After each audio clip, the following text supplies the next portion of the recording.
వైసీపీకి వరుస షాకులు తగులుతున్నాయి. తెలంగాణలో కేసీఆర్కు ఎదురైన ఇక్కట్లే ఇప్పుడు జగన్కు ఎదురవుతున్నాయి.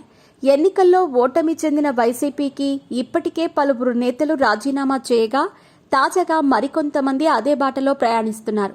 ఇప్పటికే వైసీపీకి మాజీ మంత్రి బాలినేని శ్రీనివాసరెడ్డి, మాజీ ఎమ్మెల్యే సామినేని ఉదయభాను, కిలారి రోషయ్య రాజీనామా చేసిన సంగతి తెలిసిందే. అయితే వారు జనసేనలో చేరుతారనే చర్చ రాష్ట్ర రాజకీయాల్లో రాగా వారు ఏ రోజు చేరబోతున్నారనే దానిపై క్లారిటీ రాలేదు.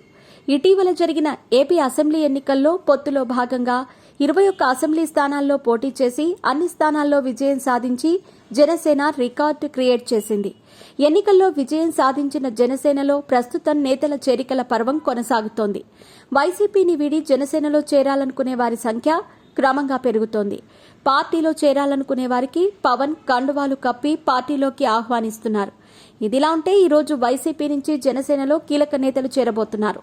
మాజీ మంత్రి బాలినేని శ్రీనివాసరెడ్డి, మాజీ ఎమ్మెల్యేలు సామినేని ఉదయభాను, కిలారి రోషయ్య జనసేన అధినేత డిప్యూటీ సీఎం పవన్ కళ్యాణ్ సమక్షంలో జనసేనలో చేరనున్నారు. మధ్యాహ్నం జనసేన పార్టీ కేంద్ర కార్యాలయంలో వారికి కండువా కప్పి పార్టీలోకి ఆహ్వానించనున్నారు పవన్ కళ్యాణ్. ఇటీవల మీడియా సమావేశంలో నేతల ఫిరాయింపులపై వైసీపీ అధినేత మాజీ సీఎం జగన్ కీలక వ్యాఖ్యలు చేశారు.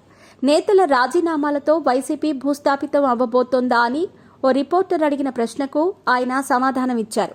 తమ పార్టీ నేతలు రాజీనామా చేస్తే తమకు ఎలాంటి నష్టం వాటిల్లదని, ఎవరి ఇష్టం వారిది అని అన్నారు.